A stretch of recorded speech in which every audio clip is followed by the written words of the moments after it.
पूर्ण गॅजेट लागेल? बघा, GR आधारे कधी कायदा होत नसतो.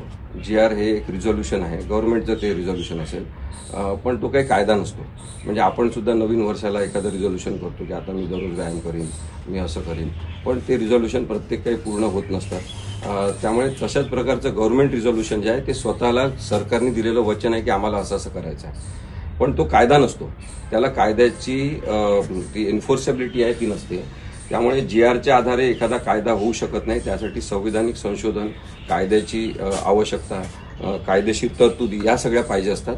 तसं नसल्यामुळे हा GR म्हणजे ज्यांनी काही आरक्षण मागितलं असेल त्यांना थातूरमातूर काहीतरी देण्याचा आव आणून ते दिल्याचं लक्षण आहे, असं माझं कायदेशीर मत आहे. कारण की याच्या संदर्भातली सुनावणी म्हणजे सध्या स्टे देत नाही असं सर्व उच्च न्यायालयाने जरी सांगितलं असलं तरी सुद्धा याच्यावरची जेव्हा सुनावणी होईल तेव्हा हा GR काही टिकेल असं मला वाटत नाही. एका दिवसात काही अशा घटना घडत नसतात, याच्यासाठी एक मानसिकता तयार व्हावी लागते आणि काही लोकांची अशी राक्षसी मानसिकता परंपरागत पद्धतीने हळूहळू तयार झालेली आहे. म्हणजे जसं आमच्या वकिली क्षेत्रामध्ये तसे काही डोकं बिघडलेले लोक आहेत, तसे काही डॉक्टर आहेत, काही पोलीस अधिकारी आहेत, काही तुमच्या पत्रकारितेत सुद्धा आहेत. त्यामुळे हळूहळू ही मानसिकता बदलत जात असते आणि ती डेव्हलप केली जाते आणि आपलंच बरोबर आहे असा एक आविर्भाव तयार केला जातो.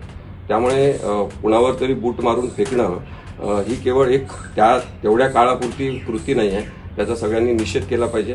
अगदी बाबरी मशीदपासून जो विध्वंस करायचा आणि आपल्या बाजूने सगळं आहे असं दाखवायचं, इथपासून ते सुरुवात झाली, ती क्रिकेटच्या ग्राउंडपर्यंत पोहोचली आणि आपण सेकंड करायचं नाही, आपण खिलाडू वृत्ती दाखवायची नाही, त्याचं सगळ्यांनी कौतुक करायचं, इथपर्यंत हे जे येऊन पोहोचलेलं आहे युद्ध सदृश्य परिस्थितीसारखं, त्याच्यामध्येच मग बूट मारून फेकण्याची ही कृती आहे. आणि अशा विकृत लोकांना काही वाटत नसेल, त्यांना गोल्ड मेडल असेल, काही असेल, तरी पण त्यांच्या शिक्षणाचा त्यांना पश्चाताप होण्यापेक्षा आपल्याला झाला पाहिजे की हे लोक शिकलेले खरंच आहे का आणि यांना कोणी गोल्ड मेडल दिलं, अशा स्वरूपाची भूमिका मला वाटते आपण नक्की केली तर हे लक्षात येईल की जस्टिस भूषण गवई हे केवळ दलित समाजाचे आहे म्हणून त्यांच्यावर हा हल्ला झालेला असेल असं जरी समजलं तरी कोणाला तरी जाती आणि धर्माच्या आधारे कनिष्ठ समजणं आणि आपण सर्वोच्च आहे असं समजणं, कोणत्या तरी पक्षाच्या नेत्याच्या प्रेमात आहे म्हणून आपण सर्वोच्च आहे म्हणून आपण चांगलेच आहे असं समजणं, हा जो भ्रम आहे आणि भ्रामकता पसरलेली आहे ती अत्यंत धोकादायक आहे असं मला वाटतं.